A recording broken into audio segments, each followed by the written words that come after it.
Welcome to Tales of Wonder. I'm Martell, and our story this week is The Steadfast Tin Soldier by Hans Christian Andersen.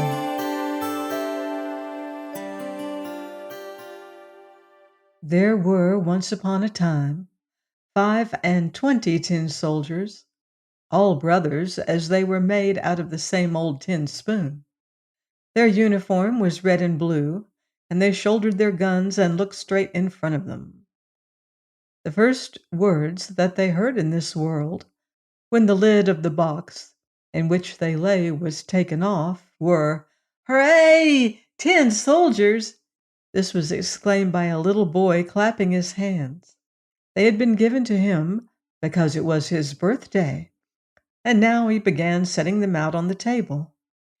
Each soldier was exactly like the other in shape except just one, who had been made last when the tin had run short, but there he stood as firmly on his one leg as the others did on two, and he is the one that became famous. There were many other playthings on the table on which they were being set out, but the nicest of all was a pretty little castle made of cardboard, with windows through which you could see into the rooms. In front of the castle stood some little trees, surrounding a tiny mirror which looked like a lake. Wax swans were floating about and reflecting themselves in it. That was all very pretty, but the most beautiful thing was a little lady who stood in the open doorway. She was cut out of paper, but she had on a dress of the finest muslin, with a scarf of narrow blue ribbon round her shoulders, fastened in the middle with a glittering rose made of gold paper, which was as large as her head. The little lady was stretching out both her arms, for she was a dancer, and was lifting up one leg so high in the air that the tin soldier couldn't find it anywhere, and thought that she, too, had only one leg. "That's the wife for me," he thought, "but she's so grand and lives in a castle, while I have only a box with 24 others. This is no place for her, but I must make her acquaintance." Then he stretched himself out behind a snuff-box that lay on the table. From thence he could watch the dainty little lady, who continued to stand on one leg without losing her balance. When the night came, all the other tin soldiers went into their box, and the people of the house went to bed. Then the toys began to play at visiting, dancing, and fighting. The tin soldiers rattled in their box, for they wanted to be out too, but they could not raise the lid. The nutcrackers played at leapfrog, and the slate pencil ran about the slate. There was such a noise that the canary woke up and began to talk to them. In poetry, too. The only two who did not stir from their places were the tin soldier and the little dancer.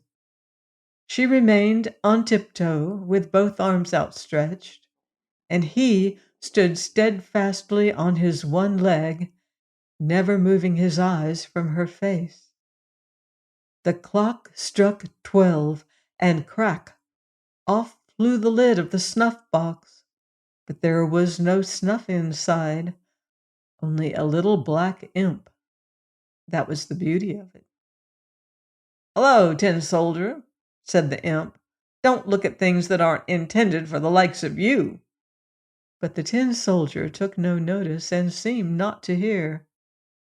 "Very well. Wait till tomorrow," said the imp. When it was morning, and the children had got up, the tin soldier was put in the window, and whether it was the wind or the little black imp, I don't know, but all at once the window flew open, and out fell the little tin soldier, head over heels, from the third-story window. That was a terrible fall, I can tell you. He landed on his head with his leg in the air, his gun being wedged between two paving stones. The nursery maid and the little boy came down at once to look for him. But though they were so near him that they almost trod on him, they did not notice him. If the tin soldier had only called out, "Here I am," they must have found him. But he did not think it fitting for him to cry out, because he had on his uniform. Soon it began to drizzle. Then the drops came faster. There was a regular downpour.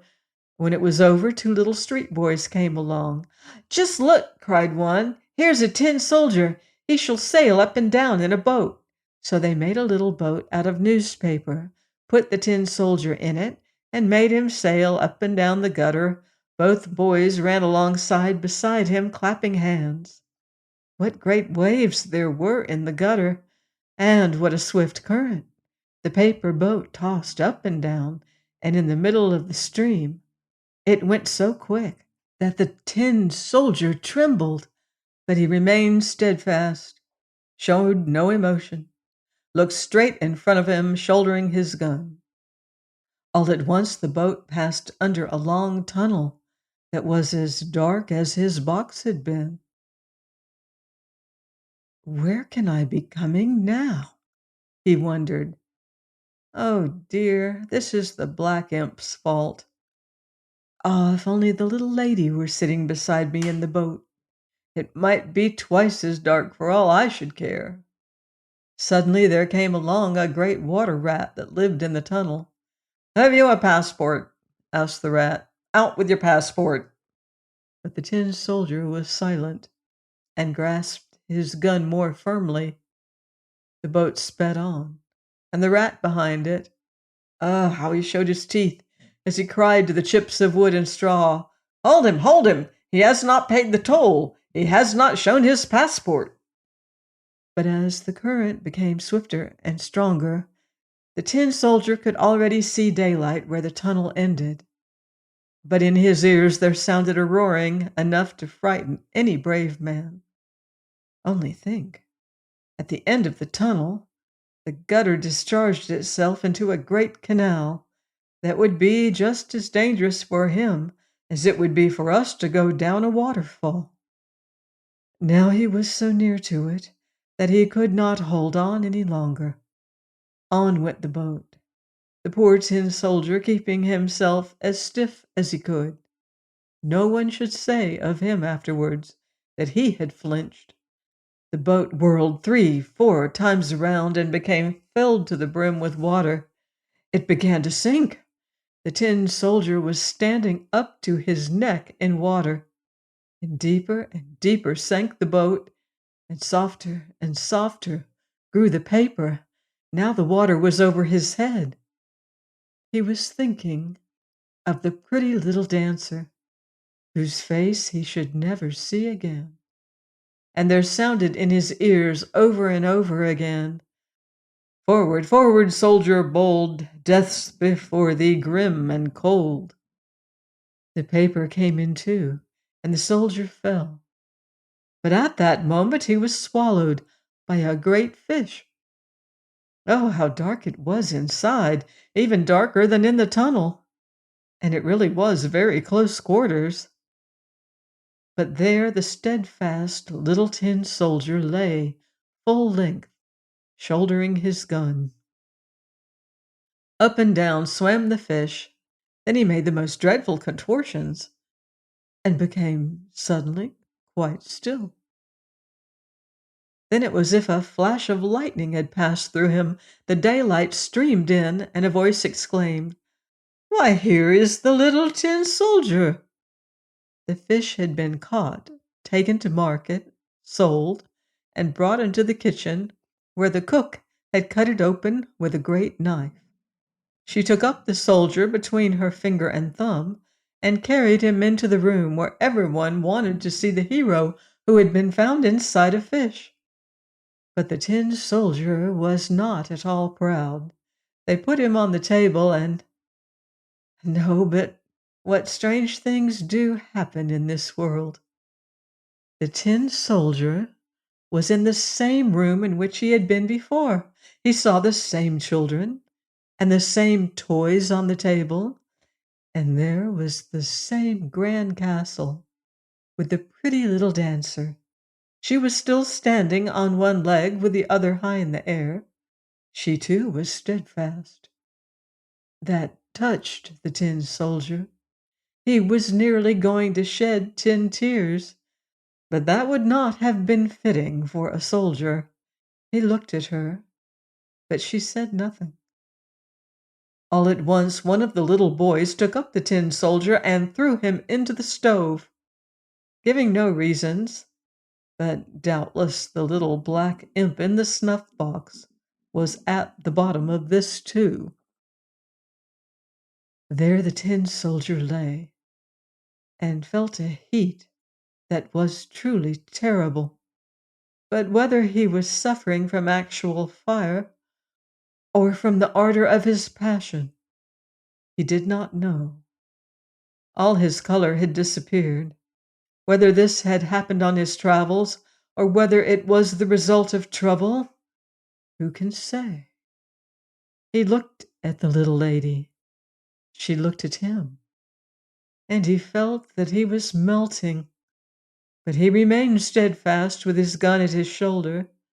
Suddenly a door opened, the draught caught up the little dancer, and off she flew like a sylph to the tin soldier in the stove, burst into flames, and that was the end of her.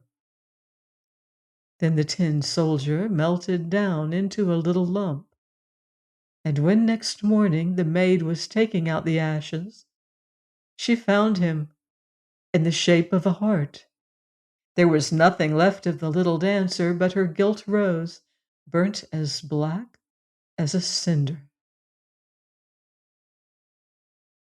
Please join me next time for another enchanting story here on Tales of Wonder.